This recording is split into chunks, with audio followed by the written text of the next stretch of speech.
C'était un jour ordinaire du mois de mai de cette année-là. L'ensemble de l'humanité sur Terre menait une vie normale. Il faisait jour quelque part, il faisait nuit quelque part, l'hiver d'un côté de la planète et l'été de l'autre. Soudain, oh, heure normale chinoise, il s'est passé quelque chose de très étrange et d'incompréhensible. Aux quatre coins du monde, tous les habitants de la Terre ont reçu le même message. Le message, qui s'est avéré effrayant, indiquait que tout le monde était invité dans le monde de la clé de la fin de l'humanité. Dans une chambre spacieuse d'un dortoir d'étudiants chinois, habité uniquement par des garçons, chaque étudiant vaquait à ses et propres occupations. Certains se lavaient, d'autres étaient assis devant l'ordinateur et d'autres encore dormaient déjà. Un étudiant qui venait de sortir de la douche a entendu, comme si cela venait de l'ordinateur, que le bêta-test interne du jeu MMO le plus populaire était sur le point de commencer. Il a vu qu'un de tes colocataires était assis devant l'ordinateur alors que tous les autres dormaient. Il s'appelait Qiguang Xiaojian, un jeune homme de 19 ans, étudiant en deuxième année de biotechnologie et vedette de la faculté de biotechnologie. Il s'est plaint auprès du gros qui restait assis à l'ordinateur si tard, lui demandant pourquoi il ne branchait pas ses écouteurs s'il voulait jouer à minuit, pourquoi il perturbait le repos des autres. Le gros élève, qui regardait un film ou jouait à un jeu, a répondu que ses écouteurs étaient connectés à l'ordinateur et a montré le fil pour le confirmer. Mais la voix de quelqu'un continue d'annoncer un match. C'était de la publicité pour détruire des monstres et attaquer des clones. Il a exhorté tout le monde à activer le système exclusif de la dernière clé et à voyager vers un nouveau monde. Cette voix était si forte dans son annonce qu'elle a réveillé les étudiants, qui dormaient déjà paisiblement parce qu'il était tard dans la nuit. Ils se sont réveillés sans se rendre compte de ce qui se passait. L'un d'eux, qui se frottait les yeux à cause du sommeil, a déclaré que ce n'était certainement pas l'ordinateur qui faisait le bruit. Ce n'est donc pas l'ordinateur qui les a réveillés. Qiguang, enveloppé dans une serviette jusqu'à la taille, accrochait calmement ses vêtements fraîchement lavés. Les garçons ont pris leur téléphone et ont commencé à lire le forum de discussion de l'université White Star, qui était intensément rempli de messages de tous les étudiants sur ce qui se passait au milieu de la nuit. Certains ont demandé à d'autres s'ils avaient entendu la même chose. D'autres s'indignaient que quelqu'un dans le dortoir soit délibérément tyrannique et mette la radio à fond. Après avoir lu le chat le matin, les garçons ont réalisé que la voix inconnue avait réveillé tous les élèves et que tout le monde essayait maintenant de comprendre ce qui se passait. Qiguang Xiaojian était très ennuyé par cet outrage. Cela ne faisait pas du tout partie de ses plans et il a exigé avec acharnement qu'il cesse immédiatement de se moquer de lui. Il a également entendu ce que la voix disait dans la publicité et a réprimandé tout le monde pour qu'ils arrêtent de rire de la rentrée des classes et d'autres absurdités inutiles. Il s'est lentement dirigé vers son lit et a dit avec sarcasme qu'il n'avait peut-être plus qu'à attendre que les extraterrestres envahissent à nouveau le pays. Il eut juste le temps de demander aux gros étudiants ce qu'ils pensaient de tout cela, quand soudain, juste devant son visage, apparut le visage d'un terrible monstre vert aux yeux rouges et féroces. Qiguang était glacé de peur. Ce monstre est sorti de nulle part. Il a émergé de l'espace et est entré dans la pièce, marchant sur Qiguang. Qiguang s'écroule, incapable de se tenir debout. Les autres garçons regardent avec horreur ce qui se passe devant eux. Ils n'ont pu qu'exprimer qu'il devait s'agir d'une très mauvaise blague de quelqu'un. Pendant ce temps, le monstre s'est arrêté au milieu de la pièce dans une attente inconnue. Il était presque nu, presque chauve, avec de grandes oreilles pointues, d'énormes crocs et de longues griffes. Le gros étudiant a été le premier à faire preuve d'un grand courage et à balancer son ordinateur portable sur le monstre en disant qu'il le détruirait immédiatement. Cependant, le monstre était très agile. Il a facilement sauté pour éviter un coup direct à la tête et le gros étudiant est tombé sur le sol, réduisant son ordinateur portable en miettes. Mais il continua à regarder le monstre avec un regard furieux, déterminé à poursuivre le combat. Mais le monstre possède une magie très puissante et n'hésite pas à l'utiliser contre le garçon. Une onde de choc de lumière bleue est dirigée vers l'élève. Le gros étudiant était incapable de résister à une force aussi extraordinaire qu'il avait déjà aveuglé d'une lumière éclatante et ne pouvait pas continuer à attaquer le monstre. Il tomba sur le sol à côté de son ordinateur portable cassé. Les autres garçons commencèrent à sortir de leur lit pour se défendre, et le monstre lui-même attendait une nouvelle attaque, prêt à utiliser à nouveau son pouvoir magique. Le gros étudiant s'appelle Ruan Mi. 6 amis ont eu très peur pour lui et se sont précipités à son secours. Ils lui demandent de ne pas ennuyer le monstre, car son feu bleu est extrêmement dangereux. Ruan Mi, allongé sur le sol, ressentait une douleur et une faiblesse terribles causées par le puissant feu magique du monstre et disait avec effroi qu'il était probablement mort. Et soudain, une ventouse a aspiré en plein sur le visage vert et baveux du monstre. Le plongeur n'est autre que Qiguang. Il se précipite dans la salle de bain, attrape la première chose qui lui tombe sous la main, et c'est une ventouse, et retourne dans la chambre aussi vite que possible pour repousser l'attaque du monstre. Il lança le piston en plein dans le visage du monstre, le déséquilibrant, et l'envoya furieusement en enfer. Le monstre tomba sur le sol, et Qi Guang continua à presser le piston sur son visage. Qi Guang était complètement déchaîné dans sa rage et, assis sur le monstre, criait ses souhaits de le voir mourir. Les garçons aidèrent Ruan à se relever du sol, et il se mit debout, frottant son bras blessé, et tous les trois regardèrent avec admiration leur ami Qi Guang vaincre le terrible monstre. Ils virent que le monstre avait tout simplement disparu, fondu, évaporé. Ils n'ont pas compris ce qui s'était réellement passé. Mais c'était fini. Qi Guang avait détruit le monstre qui avait surgi de nulle part dans leur chambre. Qi Guang se leva du sol, complètement nu parce que la serviette s'était envolée de ses hanches pendant la lutte difficile, leva haut le piston et se mit à rire en disant qu'à partir de maintenant, ce serait le piston du serment de la victoire. Les autres gars l'ont regardé et ont compris que leur ami était confiant et narcissique, comme d'habitude. Mais l'un d'entre eux a décidé de calmer Qi Guang en lui disant qu'il fallait bien comprendre la situation qui venait de se produire, et Qi Guang était d'accord avec lui. Soudain, quelque chose d'étrange se produit à nouveau dans la pièce. Mais cette fois-ci, ce n'est pas aussi effrayant que l'apparition du monstre vert. Qi Guang, qui tenait toujours le plongeur de la victoire et qui était encore complètement nu, a vu une clé dorée apparaître devant lui, se dirigeant directement vers Sayama. Tout le monde dans la salle était extrêmement surpris et, comme au début, ne comprenait pas ce qui se passait dans le dortoir cette nuit-là et quelle sorte de clé d'or était apparue devant Qi Guang après qu'il ait détruit le monstre. C'est alors qu'ils entendirent à nouveau la voix étrange, annonçant cette fois que les terriens avaient réussi à vaincre la première vague de monstres, qu'ils s'étaient réveillés et qu'ils étaient devenus des joueurs. La voix continue en disant qu'une chose semblable est arrivée à une personne sur 130 000. Les garçons ont écouté avec intérêt et ont réfléchi à tout cela. Ils voulaient absolument comprendre la situation. Alors qu'ils fixent toujours la clé dorée apparue dans la pièce, ils entendent une voix annoncer que les administrateurs vont activer le système de jeu pour les terriens et leur donner un ensemble de cadeaux pour les débutants. Les élèves étaient heureux de l'apprendre, car ils appréciaient le fait que ce serait un grand match et qu'ils étaient déjà impliqués d'une manière ou d'une autre. Mais ils n'arrivaient toujours pas à croire qu'il ne s'agissait pas d'un rêve, mais que cela se produisait réellement. Les garçons continuaient d'écouter attentivement les règles du jeu dans lequel ils se sont soudainement retrouvés.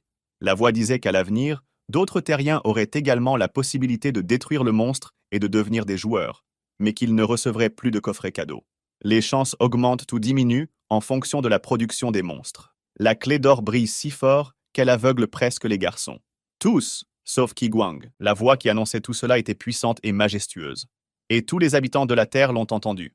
Enfin, il y a eu un appel à devenir des joueurs et à sauver le monde. Les garçons présents dans la salle ont entendu tout ce que la voix a dit. Ils étaient intéressés par le jeu, et le narcissique Qi Guang leur dit joyeusement de l'appeler papa, et il s'adresse à eux comme à des enfants. Pendant tout ce temps, Qi Guang Xiaojian se tenait nu, car il venait de prendre une douche juste avant cet étrange événement. Mais aujourd'hui, après que les garçons ont écouté toutes les notifications, il porte un magnifique costume qui sent la magie. Les hommes présents dans la salle sont restés bouche bée, regardant le nouveau costume de leur ami. Ils ont été subjugués par sa beauté et l'ont dévisagé sans ménagement. Qi Guang Xiaojian était incroyablement satisfait de sa transformation, car elle soulignait une fois de plus son statut de garçon populaire et satisfaisait son ego. Il a dit qu'il n'était pas trop tard pour que les garçons commencent à l'appeler papa, parce qu'il était le plus fort de tous les joueurs. Mais Qi Guang était en fait très gentil, malgré son narcissisme. Il a promis de protéger ses hommes à tout prix et à tout moment. Il a compris qu'une fois qu'il aurait rejoint le jeu, il aurait une grande responsabilité dans la protection des autres, car il aurait maintenant des compétences en magie, contrairement à ses amis. Qi Guang était doté de pouvoirs magiques qui l'aideraient dans le jeu. Personne ne savait à quoi s'attendre de ce match. C'était censé être un jeu de vie ou de mort. Cependant, Qi Guang a accepté sa bénédiction avec dignité et attendait le match avec impatience. Ayant acquis quelques compétences en magie, le jeune homme a déclaré avec trop d'assurance qu'il devait maintenant affronter le boss final. Nous sommes en juillet de notre ère, 7 ans après que la clé de la fin soit descendue sur Terre. Pendant toutes ces 7 années, le jeu s'est poursuivi. Chacun des joueurs possédait certaines compétences et les améliorait progressivement. Et maintenant, certains d'entre eux, qui faisaient partie de la même équipe, se sont rassemblés à un certain endroit. Qi Guang Xiaojian en fait partie. Son identifiant de jeu est.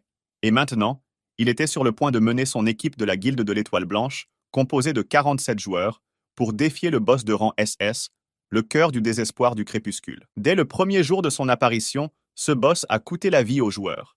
Il est apparu d'un portail orné de pierres magiques. Des monstres de différents rangs sont venus au monde à un moment ou à un autre. Ils ont été détruits et certaines compétences magiques ont été acquises. Le boss était trop difficile. Le boss était plus d'une équipe à essayer de détruire le patron. Mais c'est en vain. Tout le monde a perdu la bataille finale. Le champ de bataille était entièrement recouvert, en plusieurs couches, des ossements des vaincus. C'était un spectacle épouvantable. Kiguang rassembla son équipe et attendit la prochaine apparition du boss de rang SS Nidhogg, le dévoreur de mondes. Il était censé venir maintenant, mais pour une raison ou une autre, il n'est pas venu. Les joueurs sont entourés par le chaos et le crépuscule. Le portail était silencieux. De temps en temps, de nouveaux monstres apparaissent sur Terre. Ils ont épuisé les joueurs avec des batailles. Kiguang voulait à tout prix vaincre le monstre le plus puissant, le boss de rang SS. De nombreux membres de son équipe sont morts dans la bataille qui a précédé la bataille principale, la plus terrible. Ils implorent l'aide de leur commandant. L'un des joueurs s'est adressé à Kiguang par son nom, le suppliant de les sauver parce qu'il n'en pouvait plus. Tout le monde a besoin de se reposer et de récupérer. Au lieu de cela, Kiguang leur a demandé cyniquement s'ils pensaient vraiment qu'il abandonnerait le boss final et courait pour sauver son équipe. Il veut remporter une victoire absolue dans le jeu, et personne ne l'en détournera. L'un des joueurs n'a pas perdu l'espoir d'atteindre le bon sens de son commandant. Il n'a cessé de le supplier de les emmener loin d'ici, dans un endroit sûr. Kiguang est resté immobile et a dit avec arrogance aux joueurs qui le suppliaient de l'appeler papa, comme il leur avait ordonné de le faire. Au début, le joueur fatigué n'a même pas réalisé ce que le commandant lui demandait. Xiao Jian répondit sévèrement qu'il leur avait dit plus d'une fois de s'adresser à lui en tant qu'aîné, et qu'il ne les aiderait que s'il l'appelait père. Le malheureux joueur qui demandait de l'aide ne comprenait pas pourquoi Xiao Jian était si cruel, car il voyait ce qui se passait, comment sa propre équipe mourait dans cette guerre sans merci. Il a ouvert la bouche pour dire ce qu'il voulait dire, papa, mais il a seulement réussi à dire et parce que Kiguang l'a impitoyablement poignardé au visage avec son épée magique. Le corps sans vie du garçon est tombé sur le sol. Plusieurs autres coups de la lame tranchante ont suivi.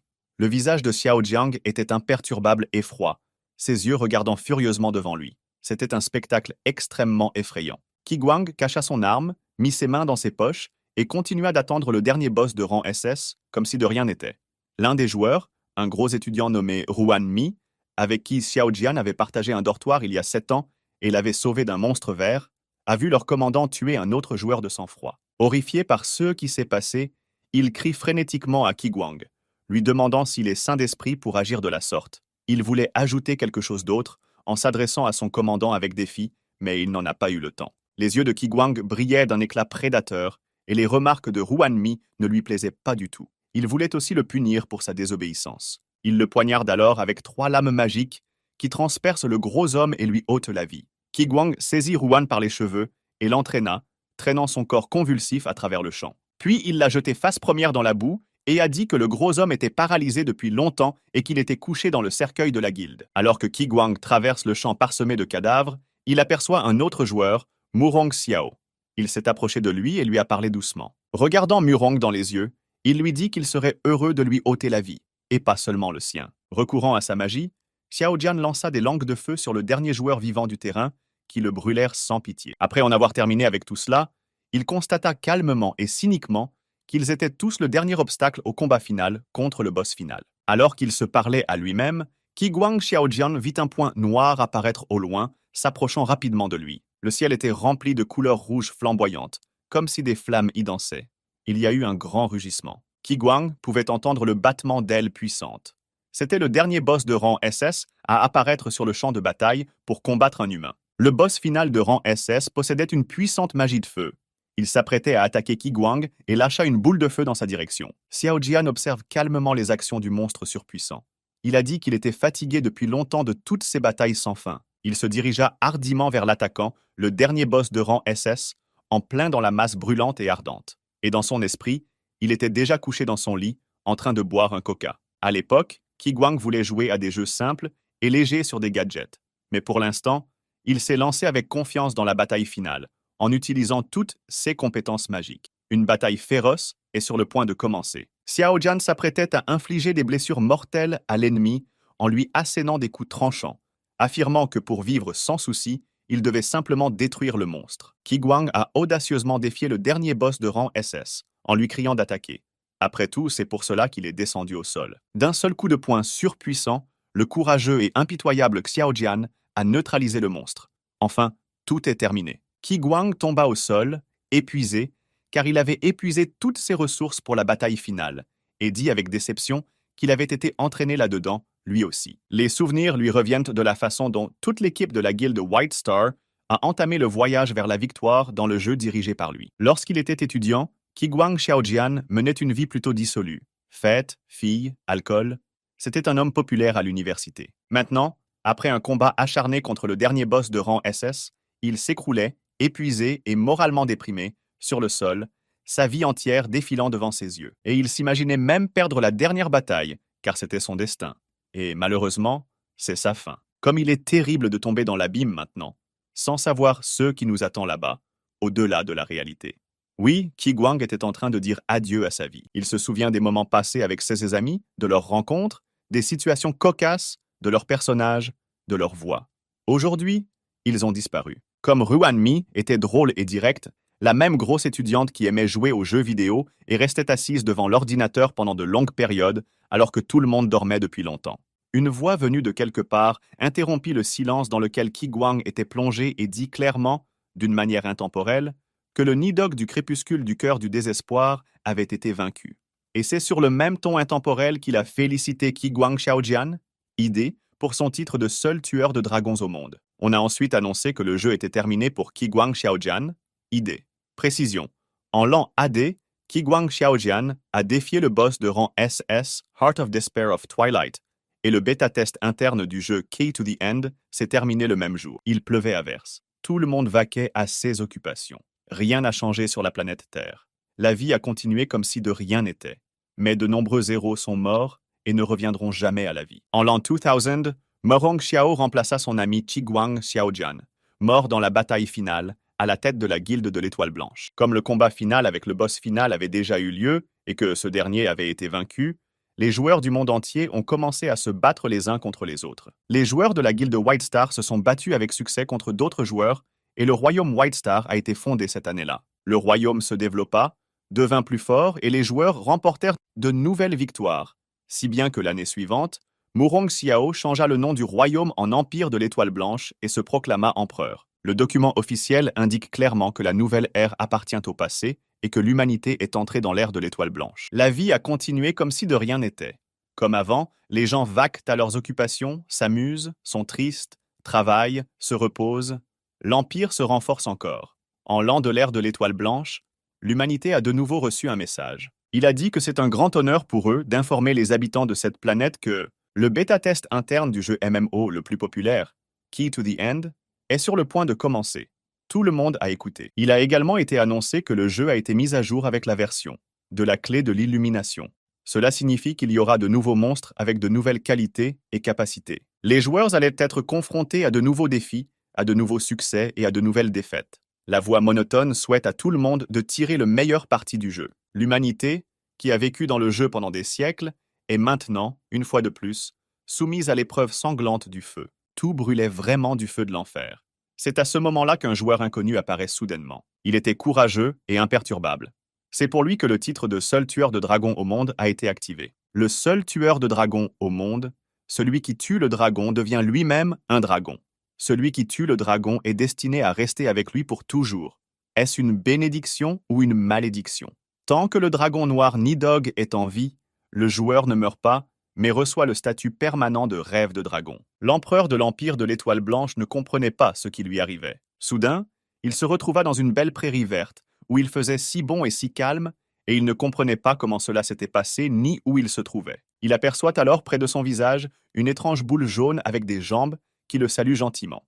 Il s'est demandé quel genre de choses étranges lui arrivaient. Soudain, la balle se transforma en une drôle de petite créature avec des ailes et salua à nouveau Muron, ce qui effraya un peu l'empereur. Effrayé, Muron recula et demanda à la créature qui elle était.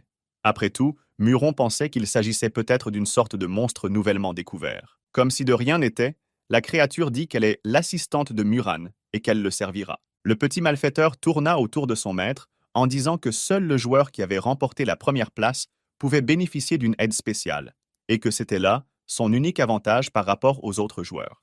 Il a souligné que dès que vous l'appelez, il répond à toutes vos questions. Muron répond que le petit assistant n'a pas l'air d'être le moins du monde intelligent et malin. Le bébé ailé fut insulté par cette remarque de son maître. Muron décide de profiter de la situation et de l'offre du petit assistant de répondre à toutes les questions. Il lui demande donc ce qui lui est vraiment arrivé. L'enfant a répondu avec joie et a commencé à lui raconter. Après cela, Muron s'est rendu compte que Nidhogg était revenu à la vie grâce au test bêta interne du jeu, et Muron lui-même a accepté l'affaire 2 for 1. Soudain, le serviteur créature miaula et dit avec satisfaction combien son maître était bon, car il avait tout compris correctement. Mais Muron ne put s'empêcher de remarquer que la créature miaulait comme un vrai chat, et il décida de demander ce que c'était. La créature a répondu qu'après avoir analysé toutes les données, elle avait conclu que l'utilisation de certaines phrases permettait d'établir un lien plus étroit avec le joueur. Et il s'est mis à nommer toutes les phrases connues par ordre d'efficacité. Miaou, ronronnement, wouf, gazouillis, smack, ah, na, bien. Hi hi, oui, ma, pi, hu.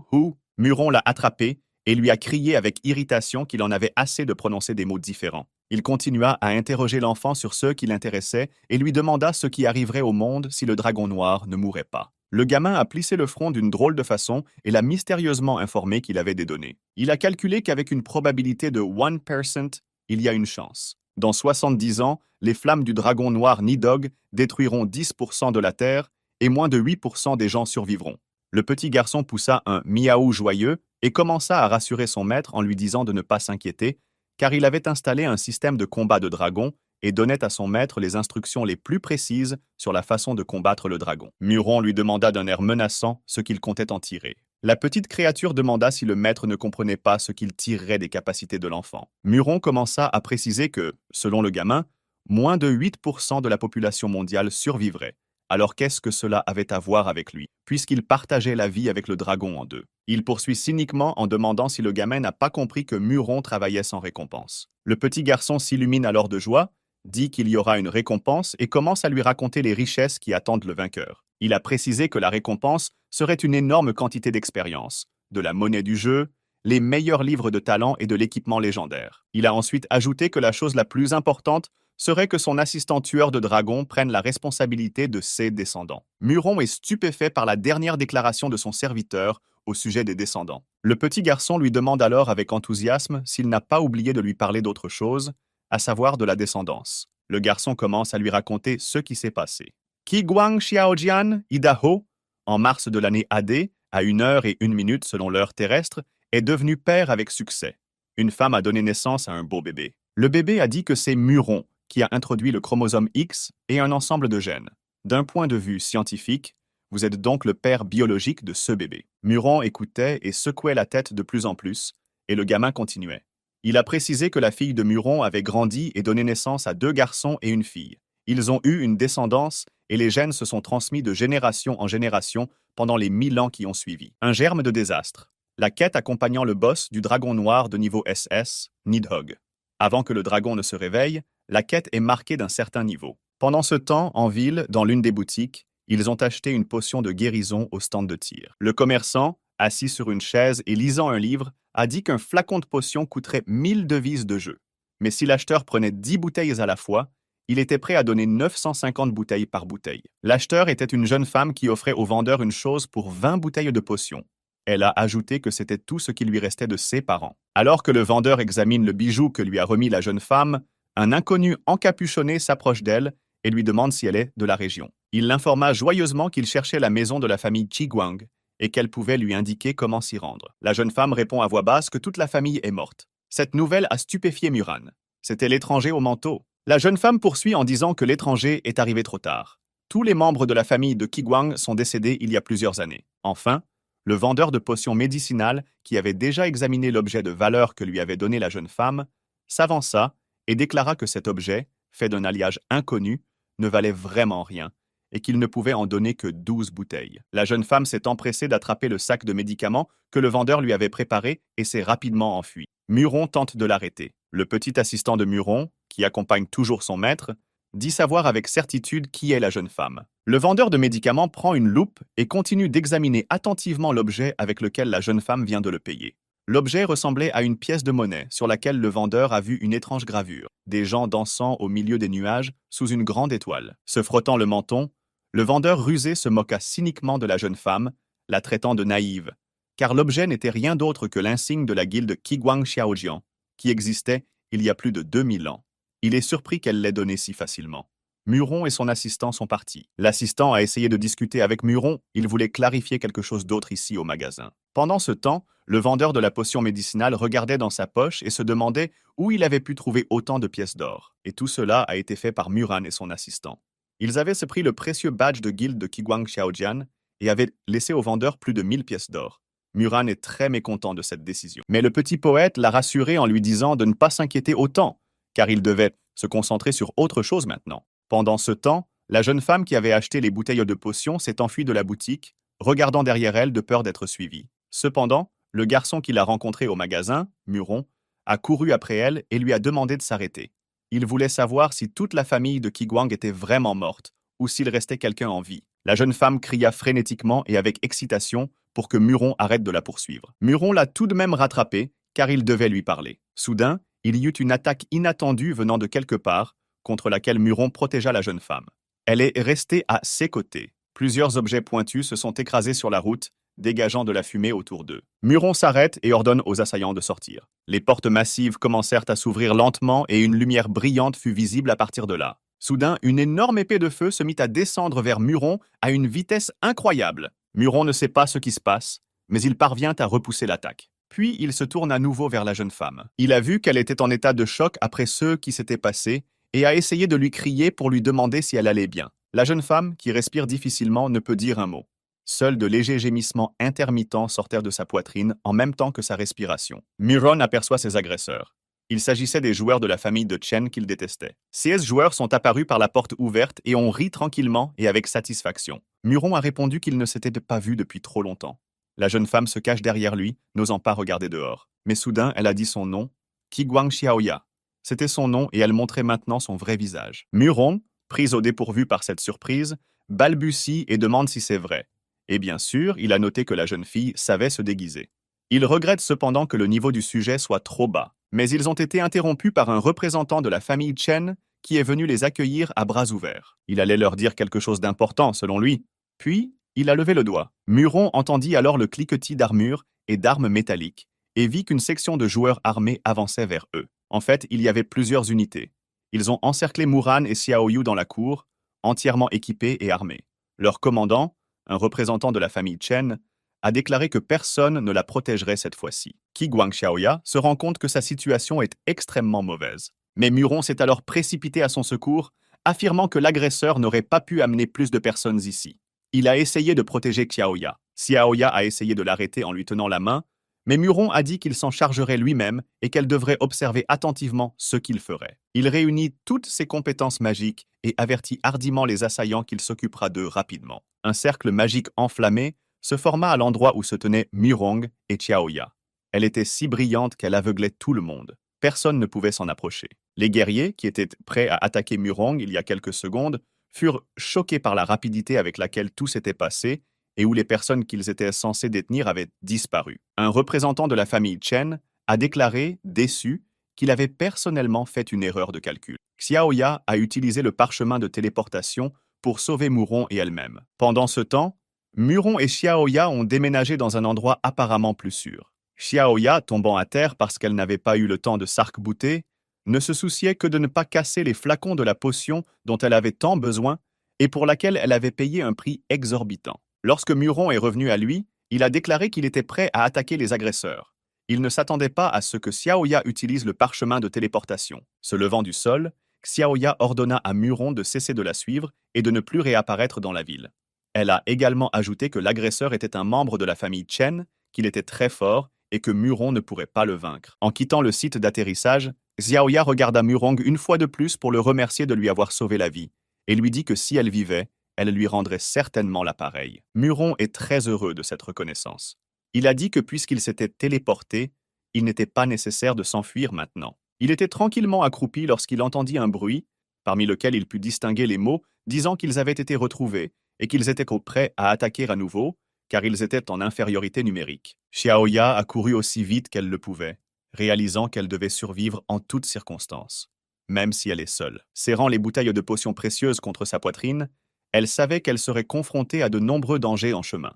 Le représentant de la famille Chen se souriait à lui-même, anticipant le fait qu'il allait attraper Xiao Yu et que plus personne ne la protégerait. Les soldats au service de la famille Chen ont poursuivi Xiao Yu pour l'amener à leur commandant. Elle les voit arriver de partout, mais elle sait qu'elle doit à tout prix retrouver sa sœur. Enfin, elle s'est précipitée sur une place de la ville, tenant un paquet de bouteilles, et a vu qu'elle était encerclée de tous côtés. Elle ne peut échapper à ses poursuivants. Il s'agissait de soldats de la famille Chen, dirigés par leur commandant. Un représentant de la famille Chen s'adressa à Xiao Yi, lui proposant d'acheter une potion de guérison si elle en avait tant besoin. Sur ce, il désigna un marchand de médicaments que ses soldats avaient capturé. Il y a 3 ans, Key to the End annonçait le début d'un nouveau bêta-test et des monstres attaquèrent la ville. À l'époque, la ville était gouvernée par la dynastie Qiguan. Cependant, parce qu'elle était mal préparée à la défense, elle a fait de nombreuses victimes. Les terribles monstres ont détruit tout et tout le monde. L'empereur de l'Empire de l'Étoile Blanche, constatant que les choses allaient très mal, a décidé de recourir à la loi. En vertu de cette loi, l'empereur prive chacun de ses titres, lui enlève tous ses biens et en fait un esclave. Tout ceci est basé sur les mémoires d'un représentant de la famille Chen. Xiaoya cria frénétiquement et désespérément que tout cela n'était qu'un mensonge perfide. En réalité, il en va tout autrement. Elle s'exclama que lorsque les monstres avaient attaqué leur ville, son père avait chargé la famille Chen de garder la porte sud. Mais ils ont eu peur de la mort, ont ouvert la porte et se sont enfuis. En conséquence, la famille Qiguang s'est retrouvée face à des monstres qui ont librement franchi la porte ouverte et ont attaqué. La famille Qiguang a dû défendre la ville toute seule. C'est pourquoi tous les anciens ont été tués lors de la bataille sur la muraille de la ville. Seuls Xiaoya et sa sœur aînée sont restés. Oya. Lorsque Xiaoya a raconté l'histoire, un représentant de la famille Chen a dit cyniquement que dans ce cas, il s'avérait que de nombreuses personnes avaient vu les actes héroïques des Qiguang. Il lance un appel à la foule qui a rempli la place pour que quelqu'un leur raconte en détail ce qui s'est passé. Un représentant de la famille Chen a déclaré que sous la direction de sa famille, les habitants de la ville, toujours bien nourris et heureux, vivaient dans la paix et la tranquillité. Il déclara avec défi que si quelqu'un croyait que la famille Chen était vraiment coupable, qu'il se manifeste et le dise. Un petit garçon qui se tenait derrière le représentant de la famille Chen a été scandalisé par CS Histoire et a voulu prendre la parole, mais sa mère l'a retenu. Le représentant de la famille Chen a entendu des bruits derrière lui, s'est retourné et s'est penché vers le garçon. En caressant la tête du garçon, il ajoute qu'il n'y a personne qui veuille porter plainte. Soudain, la voix d'un homme se fait entendre dans la foule, déclarant hardiment qu'il est prêt à dire la vérité. Les gens s'écartent avec effroi, se séparant de l'homme qui se tient au milieu d'eux, vêtu d'une cape à capuchon. Cet homme était Muron. Il a crié d'une voix ferme qu'il était méprisable et déshonorant de quitter la ville en pleine période de défense. Muron continua à crier que les membres de la famille Chen avaient osé faire du mal à ceux qui avaient été loyaux envers leur peuple jusqu'au bout. Il a audacieusement retiré sa capuche et a crié qu'il voulait que tous les membres de la famille de Qiguang Xiaojian meurent. Le représentant de la famille Chen a été humilié par ces paroles. Le comportement honteux de sa famille devait être dénoncé. Les gens qui écoutaient attentivement étaient choqués par l'audace avec laquelle Muron parlait de la famille Chen. La famille Chen au pouvoir. Tous ignoraient qui il était et d'où il venait. Ils ont pensé que c'était peut-être un vrai guerrier. Tout le monde a compris qu'après avoir dit cela, ils allaient tout simplement le tuer. Après tout, il ne lui permettrait pas de se rebeller et de dire des choses qui ne sont pas acceptables pour la famille régnante. Les gens ont eu pitié de ce jeune garçon. Un représentant de la famille Chen, furieux, réfléchissait déjà à un plan pour détruire Muron. Il le maudit mentalement et se dit que Qiguang Xiaojian lui-même, même s'il ressuscitait, ne le sauverait pas. Il ordonna à ses soldats, qui étaient présents en masse, de tuer Murong et Xiaoya immédiatement. Xiaoya réfléchissait frénétiquement à la manière de se sauver et elle ne voyait aucun moyen de s'échapper. Muron lui propose soudain de partir. Xiaoya ne comprend pas comment ils peuvent partir, car ils sont entourés de soldats. Mais Muron lui saisit fermement la main et l'éloigne de la place. Ils étaient sur le point d'être tués. Des centaines d'épées sont pointées sur eux. Les descendants de la famille Qiguang ont ouvert la voie vers la porte ouverte. C'est là qu'ils seront sauvés. C'est du moins ce qu'ils pensaient. Le commandant de l'armée a approché le représentant de la famille Chen et lui a annoncé que le dernier membre de la famille Qiguang était entré dans le donjon. Au lieu d'accepter simplement le rapport, le représentant de la famille Chen a frappé l'orateur si fort qu'il est tombé par terre. Il se demande d'où peut bien venir ce garçon, Muron. Il était effrayé par le fait qu'il semblait que Qiguang Xiaojian lui-même était apparu pour sauver Xiaoyu. Mais il se dit que ce n'est pas possible, car la famille Qiguang est finie depuis longtemps. Le représentant de la famille Chen tenait une collection magique de divers rapports et demanda des informations sur les personnes présentes dans le donjon. Il s'agit d'une copie numérique de l'enregistreur. Il s'agissait d'un article de niveau B. Il lui a été suggéré d'ouvrir le voile numérique, de lier l'objet à un lieu et d'obtenir toutes les informations sur les personnes qui s'y trouvent. Il y avait également une note. Le nombre de pages de la copie numérique est limité. Sous le numéro se trouvaient des informations sur Qiguang Xiaoya. Informations sur son statut, elle est une personne ordinaire, son niveau. Sous le numéro, on trouve des informations sur Muron. Cependant, son nom n'a pas été mentionné.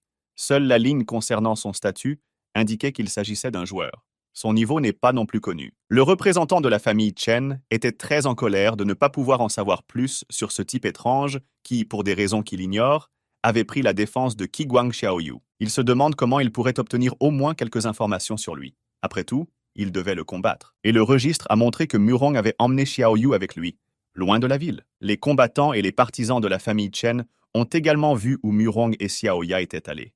Ils savaient qu'il était rempli de monstres. Et ils se mirent à rire, persuadés qu'ils ne pourraient même pas faire face aux gobelins. Pendant ce temps, dans la clairière où Muron et Xiaoya s'étaient installés, des gobelins commencèrent à apparaître et à attaquer. Muron a calmement dégainé son épée et a déclaré avec satisfaction qu'il avait manqué toutes ses batailles. Soudain, Muron, qui s'apprêtait à repousser une attaque de gobelins, sentit derrière lui un coup violent qui faillit le faire tomber. Xiaoya a entamé seule le combat contre le monstre vert.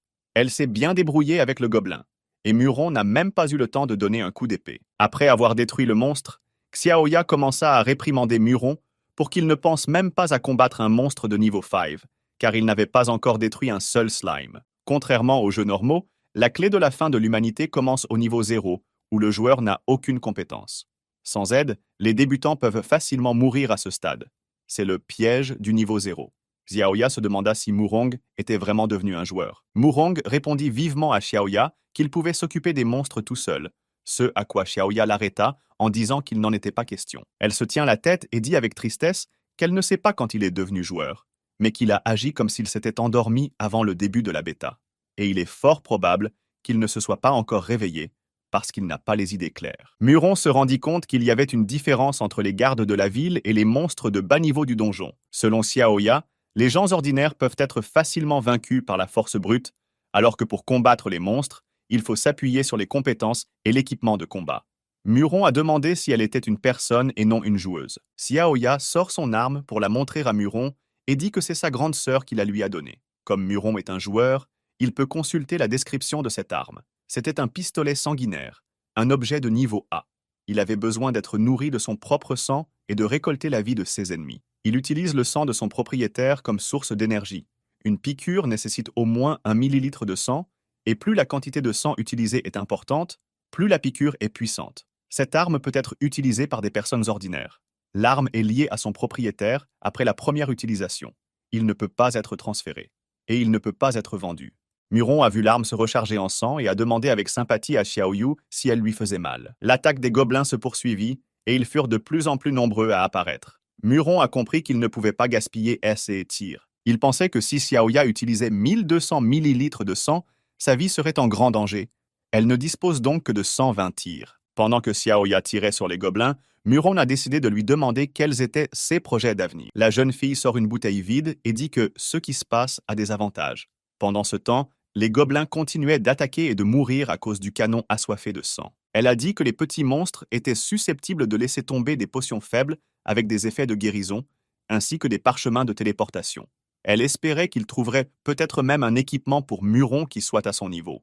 Ils commencèrent tous deux à ramasser tout ce qu'ils pouvaient sur les gobelins vaincus. Après les avoir tous éliminés, elle décida de regarder le butin et de réfléchir à l'étape suivante. Muron a décidé de proposer quelque chose à Xiaoya.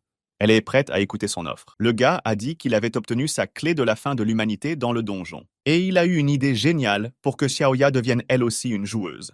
Et il l'aiderait à le faire. Xiaoya accepte volontiers son offre. Elle voulait vraiment que tout se passe bien. Il deviendra alors son mentor. Ils commencèrent à descendre dans le donjon. Xiaoya marchait devant, Muron derrière elle. Ils ont alors remarqué quelque chose devant eux et se sont méfiés.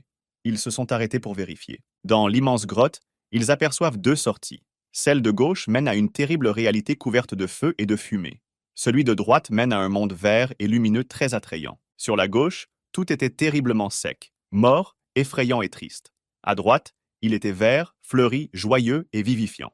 Cependant, Xiaoya a averti Muron qu'il ne devait pas choisir le côté fleuri. Muron ne le savait pas. Il se demandait pourquoi il ne pouvait pas choisir le côté vert et attrayant et se rendre à l'endroit où tout était détruit et sentait la mort. Xiaoya a ensuite sorti le guide. Il s'agissait d'un objet de niveau C, un petit guide de la pousse du désastre. Il contient des informations sur les niveaux, le butin et les monstres. C'était le meilleur choix pour monter en niveau. La jeune fille demande pourquoi Muron n'en a pas acheté un pour lui. Elle a déclaré qu'il s'agissait désormais d'un produit de masse. En montrant le côté vert, Xiaoya a dit qu'il s'agissait d'un cimetière fleuri. Ils peuvent très bien élever le niveau là-bas, mais ils ne peuvent pas gérer les monstres locaux pour le moment. Muron a répondu qu'il était sûr que les quêtes annexes n'avaient pas changé depuis la version bêta. Xiaoya se dirigea avec confiance vers la sortie gauche de la grotte, jusqu'à ce qu'il soit effrayant et mort. Muron ne l'écoute pas. Il s'est simplement dirigé sans elle vers la bonne sortie, directement au cimetière fleuri. La jeune fille, voyant ce qu'il faisait, s'est précipitée sur lui, lui ordonnant de revenir immédiatement. Muron pensait que tout était fini maintenant. Soudain, des monstres de différents niveaux commencèrent à attaquer de partout. Ils ont tous attaqué Muron. Il est resté là et a attendu. Et soudain, il a commencé à repousser leurs attaques. Les monstres tombent les uns après les autres. Le garçon utilise tous ses talents de combattant. Il s'est très bien battu. Il a vaincu chacun d'entre eux. La verte pelouse fleurie s'est immédiatement transformée en un champ de bataille sanglant. Il y avait beaucoup de monstres. Ils n'ont cessé d'attaquer et d'attaquer. Et Muron a su s'en accommoder. Enfin, les attaques ont pris fin. Muron s'écroule au sol, victorieux. Il n'y avait plus de monstres. Le garçon les a tous vaincus. Xiaoya, qui avait observé tout ce temps et craignait que Muron ne soit tué sur le champ, s'exclama, stupéfait. Comment cela était possible? Elle pensait même que Muron était un monstre. Après tout, il était incroyable de repousser toutes les attaques et d'infliger autant de dégâts en ne comptant que sur sa vitesse et ses compétences de base à l'épée. Elle ne comprenait pas comment un joueur de premier niveau pouvait être aussi performant. Muron a déclaré qu'il pensait que son plan était encore bien meilleur. Il a décidé d'en parler à Xiaoyi. Il a donc commencé par le début. Il utilisa sa magie et dit qu'il avait un cadeau pour la jeune fille. La voix du jeu félicite Muron parce qu'il a tué 50 ennemis avec des attaques normales en seulement 10 secondes. En conséquence, le succès caché Storm Savior a été obtenu. Muron se rendit compte que Xiaoya était son descendant direct. Elle est l'une des dernières survivantes de la majestueuse famille Qiguan. Ils sont appelés à sauver le monde. C'est ce que nous devons faire à partir de maintenant. Muron regardait Xiaoya comme une petite fille qui avait besoin d'être prise par la main, d'être soignée et de jouer avec elle pendant un certain temps. Xiaoya est elle-même choquée par les informations qui lui sont maintenant révélées. Voici la clé de la fin de l'humanité. C'était la première fois qu'elle le voyait, et elle a été complètement surprise qu'il lui apparaisse. Muron lui a dit de prendre la clé, de devenir un joueur, puis de commencer son voyage dans le jeu en tant que joueur à part entière. Le gars a dit qu'à partir de maintenant, une fois qu'elle serait devenue une joueuse, il commencerait à améliorer ses compétences. Xiaoyi devait d'abord obtenir la clé de la fin de l'humanité. Au cours du dernier millénaire, les gens se sont battus sans relâche pour l'obtenir. Tout le monde voulait l'obtenir. De nombreuses personnes sont mortes en essayant d'obtenir la clé tant convoitée. Cette clé ouvre la porte de l'illumination, donne la force, la richesse et le pouvoir. Il ne fait aucun doute que tout le monde voulait le posséder. Mais il ouvre aussi les portes de l'enfer, apportant maladie, effusion de sang et trahison. Muron a déclaré que lorsque Xiaoya prendra la clé de la fin de l'humanité et deviendra une joueuse, son nom apparaîtra dans le tableau de classement. Elle commencera son parcours en tant que joueuse à part entière. Puis le type lui a demandé si elle était prête à se battre jusqu'à la mort. C'est exactement ce qui attend chaque joueur. Depuis son enfance, Xiaoya a un collier de perles de 2 couleurs. C'est là qu'est apparu le premier monstre qui allait attaquer la jeune fille. Elle se prépare au combat. Muron l'encourageait. Elle, sa pupille, est descendante de la grande famille Qiguang. Il lui a dit que si elle avait peur de se battre, elle pouvait retourner en arrière. Mais la jeune fille est déterminée à acquérir de nouvelles compétences à tout prix. Elle s'est dite très fascinée par la beauté du collier qui lui est tombé dans les mains. Elle a toujours eu beaucoup de bijoux. Elle regarde maintenant la clé que tient Muron. Xiaoya a été subjuguée par le charme de cette clé et a déclaré qu'elle n'avait jamais rien vu de plus beau de toute sa vie. Aucun bijou ne peut lui être comparé. Elle ne savait pas comment s'approcher et prendre la clé correctement. Elle l'impressionnait par sa grandeur. En la touchant, la jeune fille se retrouva virtuellement dans un vaste couloir éclairé par des torches. En marchant dans ce couloir, elle a vu des squelettes suspendus, des piles de chêne et des montagnes d'os. Puis, elle est arrivée dans une pièce où se trouvait une pile de pièces d'or. Xiaoya avait l'impression que sa sœur était là et avait fait tout ce chemin. Alors qu'elle s'approchait d'une porte, elle eut l'étrange sentiment de savoir exactement où cette porte menait, même si personne ne le lui avait dit. Comme si elle connaissait tout cela depuis l'enfance. Elle a vu Koval. C'est un combattant de mêlée qui est toujours au cœur de la bataille et qui utilise des épées, des couteaux et des lances. Il peut forger et améliorer ses propres armes. Puis j'ai vu le chasseur.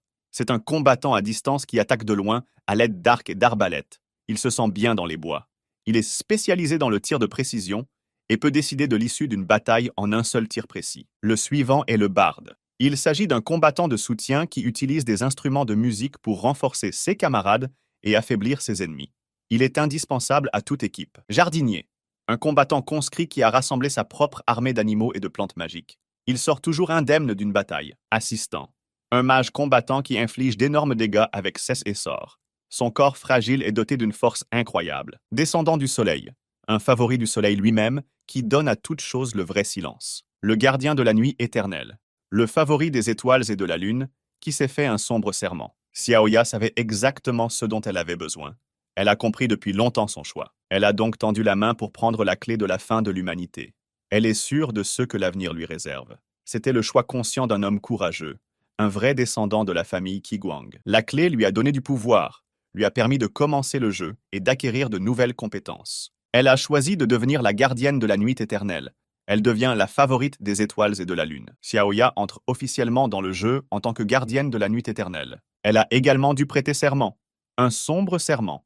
Elle s'entendait conduire vers elle. Elle entendait aussi les voix qui l'exhortaient à ne pas faire de serment à vie à quelqu'un d'autre qu'elle-même. Muron a apprécié le choix de Xiaoya de devenir gardienne de la nuit éternelle et l'a félicité pour son nouveau statut de joueuse.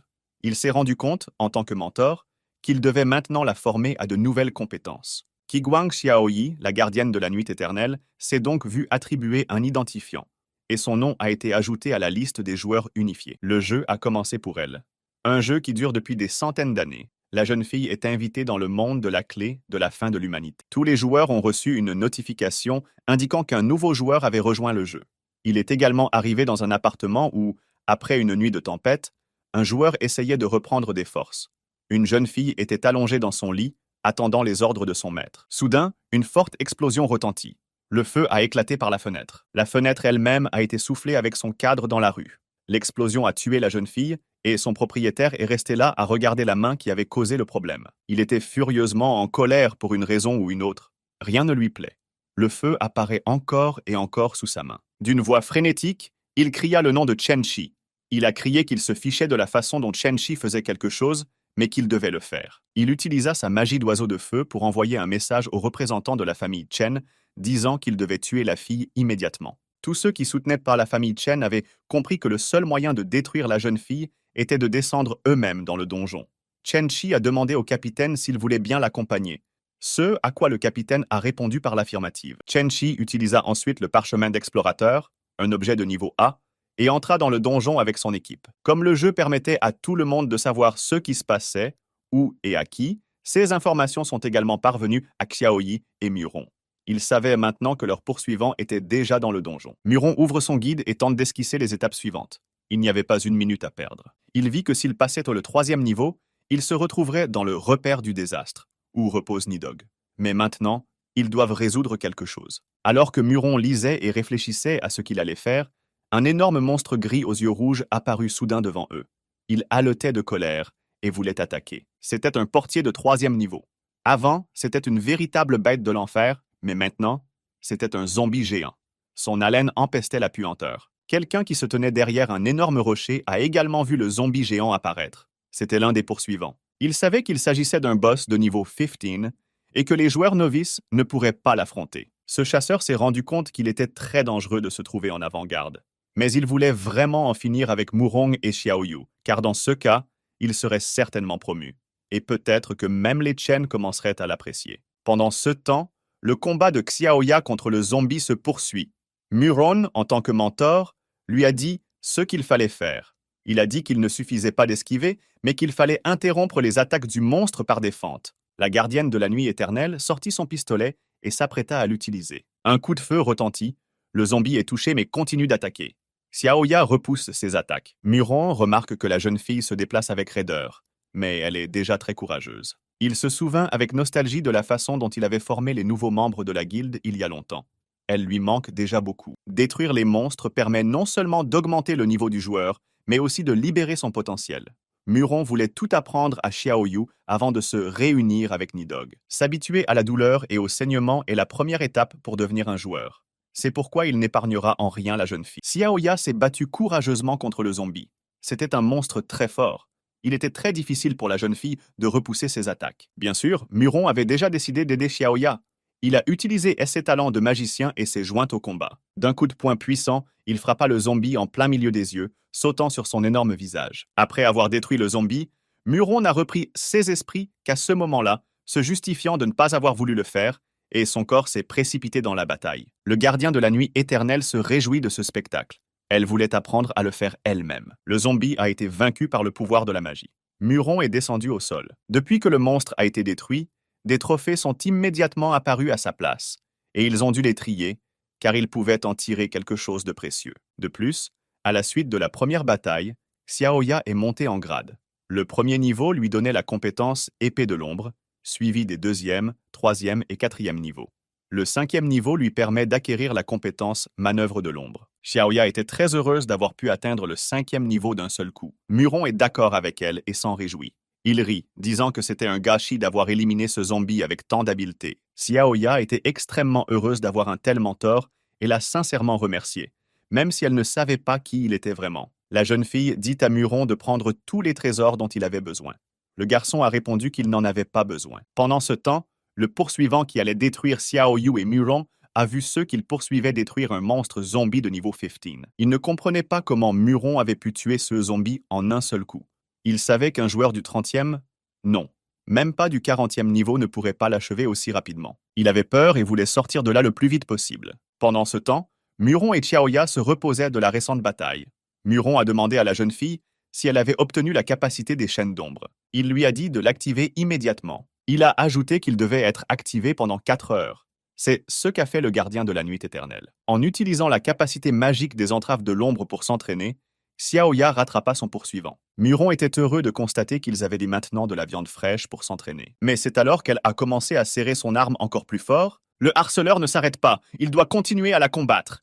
Il vient de la battre pour la 10e fois. Le harceleur, qui allait s'en prendre à Xiaoya et Muron, s'est lui-même retrouvé piégé. Il est libéré de ses entraves, mais il ne comprenait pas ce qui allait lui arriver, ce que préparaient exactement ceux qu'il venait de poursuivre. Xiaoya sortit une bouteille de la potion qu'elle et Muron avaient ramassée après avoir vaincu le monstre et en bu un peu. Murong lui dit calmement de continuer à s'entraîner. En tant que mentor, il est satisfait de son élève. Très rapidement et habilement, Xiaoya utilisa la capacité Épée d'ombre qu'elle avait récemment acquise sur sa victime. Le harceleur qui travaillait pour la famille Chen pensait pouvoir gagner 10 ou 20 fois, mais pouvait-il tenir 100 fois? Il se sentait maintenant comme un prédateur chassant un gibier avec lequel il jouait avant de le manger. Xiaoya attaqua, exerçant ses capacités, et son poursuivant tenta de repousser ses attaques. Il est bien conscient qu'il joue désormais le rôle d'un mannequin d'entraînement. La fille s'entraînait juste dessus. Muron, qui observait tout ce qui se passait après l'attaque du monstre, tandis que le gardien de la nuit éternelle, son nouvel élève, s'entraînait, se contenta de lui ordonner de continuer. Finalement, le harceleur est tombé à genoux, épuisé, devant Xiaoya, et s'est mis à implorer la pitié de manière incontrôlable. Cependant, la jeune fille n'allait pas mettre fin à son entraînement. Elle le poursuivit avec encore plus d'ardeur. Il a crié qu'ils, c'est-à-dire Muron et Xiaoya, étaient que de véritables monstres, des monstres sans cœur et à sang-froid. Il avait peur de mourir comme mannequin d'entraînement sur cette pelouse. Se tordant de douleur, le rôdeur réfléchit à la façon dont il pourrait avertir les autres de ne pas aller vers une mort certaine. Et puis, il s'est dit qu'il ne fallait pas prévenir les autres, les laisser s'en sortir s'ils tombaient dans le même piège que lui. Ce harceleur s'appelait Chiang Fei. C'était un joueur avec l'idée. Le jeu a annoncé qu'il était mort. Tout le monde l'a entendu, y compris Chen Shi. Il a remarqué que le plus secret a réussi à mourir. Tous les autres poursuivants, y compris le capitaine, signalent qu'ils n'ont reçu aucun signal. Le capitaine supposa qu'il était très probable que Xiang Fei ait été détruit par un bovin de second niveau, un zombie géant. Il ajoute que tout le monde attend les ordres de Chen Shi. Les gobelins commencent à les attaquer. Chen Shi leur cria de se rassembler et d'être plus vigilants à tout ce qui se passait. Il remarqua que Murong et Xiaoya traversèrent le donjon bien plus vite qu'ils ne l'avaient crié. Anaya Mavis. Ils se demandent si leur grand-père n'a pas fait autre chose. Après avoir franchi avec succès le 2e niveau de la porte rugissante, le tueur de dragons et son descendant atteignirent la dernière et 3e étape. Qiguang Xiaojian et Qiguang Xiaoya sont arrivés à la tanière de la catastrophe. Et là, quelqu'un les attendait déjà. 3 guerriers poursuivants, armés et protégés. L'un d'eux dit être venu sur ordre du capitaine pour appréhender de dangereux criminels et propose à Qiguang et Xiaoya de déposer les armes pour que tout se passe au plus vite. Xiaoya a déclaré qu'il s'agissait des chiens loyaux de la famille Chen. Et ceux sont aussi des joueurs. Ils disposent d'armes spéciales et de capacités liées. Elle sait qu'il sera très difficile de les combattre. Des armes très étranges étaient entre les mains des poursuivants. Qi Guang a été pris au dépourvu par les propos de Xiaoya. Qi Guang a demandé à la jeune fille si elle s'était souvenue que dans un donjon, il est très important de toujours utiliser l'environnement à son avantage. Xiaoya, la gardienne de la nuit éternelle, était très satisfaite d'avoir atteint le 9e niveau. Enthousiaste et motivée par tout ce qui se passait, elle a suggéré qu'elle pourrait s'occuper seule du prochain monstre. Ils n'ont pas eu à attendre longtemps pour qu'un nouveau danger apparaisse. Le 3e niveau est le plus difficile, mais avec l'aide d'une courte instruction, Qi Guang et Xiaoya ont calmement affronté les pièges et l'avant-dernier boss. Pour eux, il restait un dernier groupe de mobs à affronter. De nombreux monstres attaquaient, et le gardien de la nuit éternelle les combattait habilement. Qi Guang a calmement fait remarquer qu'avec son niveau, il n'était pas un problème. Cependant, on ne sait jamais ce qui peut arriver la prochaine fois. Et il s'est passé quelque chose. Xiaoya a vaincu les monstres qui l'attaquaient et a accumulé toute l'expérience qu'elle avait gagnée après la bataille. Puis elle a vu un portail s'ouvrir. On ne pouvait pas savoir ce qui en sortirait. Xiaoya attendait avec crainte de voir qui allait surgir de cette porte. Et elle a été désagréablement surprise par ce qu'elle a vu. Chen Qi sortit du portail et salua la fille qu'il poursuivait depuis si longtemps et qu'il allait détruire à tout prix. Chen Qi l'invite avec jubilation dans son octogone temporaire illimité. L'octogone temporaire sans limite est un objet de niveau A. Il s'agit d'un article à usage unique. Il crée une zone octogonale dans le donjon. Il ne cesse de fonctionner que lorsque le nombre de créatures vivantes dans le piège atteint un certain nombre. Les légendes disent qu'il y a des milliers d'années, les gens se battaient dans l'arène en forme d'octogone pour le pain, le spectacle et le sang. Le gardien de la nuit éternelle s'indigna que Chen Qi ait laissé ses camarades devenir de la chair à canon afin de s'approprier tous les lauriers de la victoire. Elle a noté que c'était tout à fait son style. Chen Qi lui a dit avec assurance que les choses n'étaient pas aussi simples qu'elle l'avait imaginé. Il lui demanda si elle, qui avait monté de 9 niveaux en un jour, était vraiment sûre de pouvoir le gérer, lui et tous ses mobs en même temps. Ou peut-être attendra-t-elle que l'étrange joueur à côté d'elle, celui qui a le premier niveau, lui vienne en aide. Qi Guangxiao Jian écoutait tout cela calmement, prêt à engager le combat à tout moment. Soudain, il sortit son épée magique et aveugla tout ce qui l'entourait avec la lumière qui en émanait. Chen Qi dit qu'une barrière de classe A été créée autour d'eux et qu'elle ne peut être franchie par la seule force brute. Qi Guang Xiaojian réfléchit à ce que Chen Qi avait dit. Il se retourna et commença à se retirer du champ de bataille. Xiaoya, la gardienne de la nuit éternelle, ne comprenait pas ce qui se passait ici. Pourquoi Qi Guang, son mentor, faisait cela maintenant, alors qu'elle était en grand danger. Cheng Qi rit de satisfaction, notant qu'il fallait s'y attendre. Il continua à rire, se moquant de Xiaoyi qui venait de perdre sa seule chance de salut. Que ferait-elle sans lui maintenant? Le petit assistant de Muron, qui l'avait toujours accompagné, lui demanda pourquoi il quittait si facilement le champ de bataille en ce moment. Il commença à expliquer que, d'après ses calculs, s'il partait, les chances de Qi Guang Xiaoyi de survivre à la bataille seraient négligeables. Muron, comme si de rien n'était, continua d'avancer, laissant derrière lui son élève qui risquait une mort certaine. De nouveaux monstres sont apparus pour lui barrer la route, mais il les a facilement surmontés. Une idée brillait dans ses yeux, et il avait manifestement quelque chose à accomplir. Muron se dirigea vers la grotte, dont le chemin était maintenant dégagé. La petite assistante, comme toujours, marche à ses côtés. En s'enfonçant dans la grotte, Muron trouva ce qu'il espérait depuis longtemps. Le petit assistant félicita Muron en notant qu'il avait enfin trouvé l'œuf de Nidhogg. Il lui demande de la briser immédiatement et de sauver ainsi le monde. Il a aussi, comme d'habitude, tout calculé et dit que le dragon noir sortirait de l'œuf dans 7 minutes et 34 secondes. Nous avons donc dû nous dépêcher. Il a continué à dire qu'il se proposait de casser l'œuf immédiatement, mais pour une raison quelconque, Muron a hésité. Il sortit calmement une canette de boisson, l'ouvrit et commença à boire, savourant chaque gorgée. Après avoir savouré la boisson, il demande à son assistant s'il a vraiment insisté sur son offre. Il se rendit compte que s'il détruisait Nidhogg, il se détruirait lui-même, car il ne faisait plus qu'un avec le dragon. Il se rendit compte que ses suppositions étaient très probablement correctes, mais il n'a pas pu s'en empêcher. Il se souvint qu'il avait demandé à son assistant s'il partageait sa vie avec le dragon, et que l'assistant avait simplement gardé le silence et changé de sujet. Il en conclut qu'il avait raison sur ce qu'il avait deviné. Il termine son verre et serre la canette vide, réalisant que c'est la dernière canette de sa vie. La petite assistante s'est excusée avec empathie et culpabilité auprès de Muron pour avoir gardé le silence et ne pas avoir divulgué toutes les informations. Pendant ce temps, le combat de Chen Qi contre Xiaoya se poursuit. Il lui était extrêmement difficile de résister à ses attaques. Elle s'écroule sur le sol, épuisée. Chen Qi se réjouit de sa faiblesse devant lui. Il a dit qu'une telle mauviette n'osait pas porter le fier nom de Qi Guang. La gardienne de la nuit éternelle, Qi Guang Xiaoya, réalisa que même si la différence entre elle et son adversaire n'était que de 2 niveaux, l'écart en termes d'expérience de combat était trop important. Mais elle se souvient que l'expérience ne dépend pas du nombre de personnes dans un groupe et qu'elle est distribuée par le jeu en fonction de la contribution apportée à la bataille. Mais elle pensa au fait que son mentor n'avait pas du tout augmenté son niveau et qu'elle avait acquis toute l'expérience du donjon et était immédiatement passée au niveau 9. Logiquement, comparé à un joueur qui avait monté en niveau pendant des années, elle, qui avait tout reçu en un jour, était bien plus faible. Soudain, Xiaoya sentit qu'un grand nombre de monstres apparaissaient derrière elle, prêts à l'attaquer, alors qu'elle était déjà très épuisée. Cheng-Chi continue de jubiler en disant que ce sont ses renforts qui sont arrivés.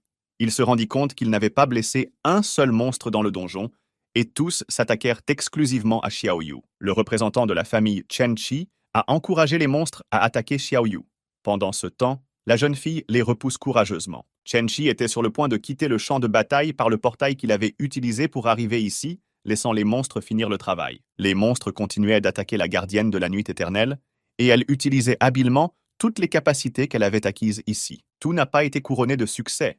Les attaques des monstres étaient trop puissantes. La jeune fille est tombée à plusieurs reprises sous les coups. Un avertissement apparaît sur son écran. Sa défense est réduite de 15 unités car elle subit un empoisonnement. Xiaoya tomba à nouveau, ne réalisant pas ce qui se passait. Chen-Chi ironisait avec suffisance sur la situation, notant qu'il ne s'attendait pas à voir la seconde fille de la famille Qiguang dans un état aussi déplorable. Cependant, le gardien de la nuit éternelle n'est pas prêt à abandonner. Elle se bat de toutes ses forces. Cette fois, elle lance les chaînes d'ombre sur son adversaire. Mais Chen-Chi était presque indemne, et il sauta habilement pour s'éloigner du danger. Il a dit sarcastiquement à Xiaoyi qu'elle ne comprenait probablement pas bien sa situation. Il était lui-même un chasseur combattant. Et tous les chasseurs ont de nombreuses capacités de mouvement. Mais Xiaoya, la gardienne de la nuit éternelle, n'a pas renoncé à attaquer son adversaire et à utiliser toutes les opportunités. Elle pointe son pistolet sanguinaire sur lui. Chen-Chi a été prise au dépourvu par les compétences de Xiaoya. Il se rendit compte qu'elle guettait la recharge de ses capacités. Il subissait une puissante attaque du gardien de la nuit éternelle et se rendit compte qu'elle avait réussi à sortir de son rayon d'attaque. Cheng-Chi lance une bouteille d'un certain liquide directement vers Xiaoyi. C'était une bouteille de potion de croissance, un objet de niveau B qui pouvait être utilisé sur les plantes et les animaux pour accélérer leur croissance. Les monstres qui attaquaient constamment Xiaoyu reçurent leur dose de potion et commencèrent à grossir excessivement vite. Le gardien de la nuit éternelle repoussa habilement toutes les attaques de CS monstres. C'était une joueuse très habile. Chen-Chi a utilisé toutes ses capacités et ressources pour vaincre son adversaire. Soudain, une autre portion d'une sorte de potion vola vers Xiaoyu, qui tenta de la dévier, se défendant du mieux qu'elle pouvait. Mais c'était une bombe empoisonnée. Il a explosé juste devant la jeune fille. Xiaoya réussit de justesse à l'esquiver. Chen-Chi se rendit compte que Qiguang Xiaoya était très forte. Il ne s'attendait pas à ce qu'il soit si difficile de la combattre, car il avait beaucoup plus d'expérience qu'elle en tant que joueur. Il vit que la jeune fille était toujours en vie, mais qu'elle était à présent stupéfaite par les effets de la potion bombe qu'il avait utilisée. Qiguang Xiaoya, la gardienne de la nuit éternelle, rassembla ses forces, accumula toute sa colère et résolut de s'occuper de son adversaire le plus rapidement possible. La jeune fille commença à faire le plein de son pistolet sanguinaire pour frapper le détesté Chen-Chi. Un représentant de la famille Chen a vu ce que Xiaoya s'apprêtait à faire et a noté que c'était très mauvais pour lui, car un pistolet sanguinaire monté à pleine puissance pouvait causer des dommages irréparables. Il a donc décidé de se protéger avec l'amulette d'or. L'amulette d'or est un objet de niveau B qui confère une seconde d'immunité aux dégâts n'excédant pas 2000 unités. Et pendant l'effet de l'amulette, la personne qui l'a utilisé reste immobile. Xiaoya a tiré avec son pistolet sanguinaire. À cette époque, Chen-Chi était sous la protection de l'amulette d'or. Il a été frappé. On ne sait pas encore quelle était sa puissance et si Chen-Chi a réussi à l'éviter. Il se couvre le visage de ses mains dans une incertitude craintive, ne sachant pas s'il survivra à l'attaque. Il est soulagé de voir que Xiaoya a raté son coup. Le tir l'a manqué. Xiaoya a dépensé trop d'énergie. Elle s'écroule sur le sol, épuisée, le pistolet lui tombant des mains. Chen-Chi hurlait encore de joie et d'hystérie qu'elle l'avait manqué, qu'elle ne l'avait pas touché. Et la jeune fille commença à se reprocher de ne pas être digne d'être l'héritière de la maison Qiguang. Cheng-Chi continue de se moquer de sa défaite, la taquinant sur le fait qu'elle ne sait même pas se battre correctement et que son but est d'être une épouse. Cheng-Chi déclara que, bien que la famille Qiguang ait refusé l'alliance matrimoniale avec la famille Chen, il avait encore beaucoup à offrir, mais que Xiaoya lui donne sa grande sœur. Il lui proposa de devenir sa concubine et de lui donner un enfant. Il est en colère contre elle, disant qu'elle ne sait pas du tout apprécier la gentillesse. Qiguang Xiaoya se leva à nouveau et utilisa les chaînes d'ombre. espérant ainsi capturer son adversaire. Les Shen ont fait tomber Chen Qi. Xiaoya, la gardienne de la nuit éternelle, était maintenant sur lui. Chen Qi est stupéfait par la tournure inattendue des événements. Xiaoya a répondu calmement, mais fatiguée, qu'elle allait effectivement accoucher. Mais Chen Qi se trompait sur un point. Elle a dit que l'identité du père de son enfant n'avait pas d'importance, mais que l'enfant serait pour sa sœur aînée. Un petit retour à l'histoire. Sur ce qui s'est passé il y a 10 ans, des carrosses remplis de cadeaux divers arrivent au palais. Les gens qui les ont vus décharger tous ces coffres ont dit que la jeune femme était revenue de sa mission. Un dragon est alors apparu dans le ciel. La foule commence à penser que c'est la jeune femme qui revient. Elle sauta du dragon et commença à atterrir. La foule admire sa beauté. Des chuchotements admiratifs se répandent, faisant son éloge. Cette jeune femme n'était devenue joueuse que depuis 6 mois, et elle avait déjà terminé le donjon de niveau A. Son père est venu à sa rencontre pour saluer le retour de sa fille et la féliciter d'avoir si bien réussi. La jeune fille croisa les bras avec reconnaissance, éprouvant un profond respect pour son père. C'est alors que Xiaoya est sortie en courant, admirant sa sœur, disant à quel point elle était cool et que Xiaoya elle-même voulait devenir une joueuse forte à l'avenir. Elle racontait toujours tout cela à sa mère. Cependant, sa mère lui a dit qu'elle ne pouvait pas être une joueuse. Xiaoya ne pouvait pas comprendre cela. Sa mère lui a raconté que la sœur de Xiaoya était devenue joueuse à l'âge de 11 ans, et son corps resterait ainsi pour toujours. Elle ne pourra jamais grandir. Elle ne pourra jamais avoir d'enfant. Sa mère caresse doucement la tête de Xiaoya et lui demande si elle comprend ce dont elle parle. Xiaoya aimait beaucoup sa grande sœur. Elle l'admire pour sa force et ses talents. Sa sœur a répondu avec le même amour sans limite. Xiaoya éclate alors en sanglots et lui raconte ce que sa mère lui a dit, à savoir que sa sœur ne grandira plus jamais. Elle se jette dans les bras de sa sœur et pleure amèrement. En sanglotant, elle a dit que sa sœur voulait absolument grandir et devenir adulte. Sa sœur tente de la calmer. Xiaoya a répondu qu'elle ne devait pas s'inquiéter, car elle comprenait tout parfaitement. Elle a dit clairement et fermement qu'elle savait exactement ce qu'elle devait faire. En sanglotant, elle a dit à sa sœur qu'elle-même grandirait un jour, deviendrait adulte et pourrait donner naissance à un enfant. Elle a dit que l'enfant qu'elle mettrait au monde pourrait être celui de sa sœur. La sœur aînée a regardé les yeux sincères de Xiaoya avec une immense gratitude. Elle a réalisé le sacrifice que sa sœur pouvait faire pour son propre bien. Lorsque Xiaoya a grandi et est devenue adulte, sa sœur aînée lui a offert un pistolet sanguinaire. Elle lui a également dit de ne s'inquiéter de rien. Maintenant, sur le champ de bataille, devenue elle-même joueuse, Xiaoya se souvient de la promesse qu'elle a faite à sa sœur. Elle s'est rendue compte qu'elle ne voulait pas la décevoir. Et un pistolet sanguinaire l'a aidée dans cette lutte difficile. Elle rassemble ses forces et se lève du sol. Chen Qi était stupéfait de voir que Xiaoyi avait retrouvé sa force et qu'elle pouvait à nouveau l'attaquer. Le jeu annonce que Xiaoya, la gardienne de la nuit éternelle, a atteint le niveau 10. Sa santé et son mana sont entièrement restaurés. Tous les effets négatifs ont été supprimés. Elle a été félicitée pour avoir obtenu la nouvelle capacité serviteur de l'ombre. Chen Qi cria furieusement en voyant comment elle avait pu monter en niveau. Cela signifiait qu'elle l'avait touché après tout en tirant le pistolet assoiffé de sang. Il ne s'en est pas rendu compte au début. Le serviteur de l'ombre est une compétence de 10e niveau du gardien de la nuit éternelle. Pendant 10 secondes, il invoque un fantôme contrôlé qui inflige 100% des dégâts de l'attaque du joueur. Le représentant de la famille Chen Qi ne réalisa que maintenant qu'il était fini. Qi Guang Xiaoya, le gardien de la nuit éternelle, l'avait vaincu dans cette terrible et difficile bataille. Xiaoya est elle-même choquée par ce qui arrive à son adversaire. Elle voit qu'il est sur le point d'exploser. Tout cela ne s'est pas passé trop vite. Chen Qi eut le temps de remarquer que son corps, affecté à 100%, changeait. Il se rend compte qu'il est sur le point d'être complètement détruit. Et c'est Qi Guang Xiaoya qui l'a fait. Xiaoya a qualifié son adversaire Chen Qi de déchet inutile. Elle l'a exhorté à donner sa vie pour le bien de la famille Chen. Elle l'a condamné à devenir des cendres. Une mort atroce attendait Chen Qi. Il s'est montré trop confiant tout au long de la bataille, n'a pas cru qu'il pouvait être vaincu et a eu recours à diverses ruses. Mais le destin en a décidé autrement. Il était destiné à subir une défaite cuisante et à mourir sur ce champ de bataille. Pour la dernière fois, Chen Qi s'écria que ce n'était pas possible, et il se tut pour toujours, quittant le monde des vivants.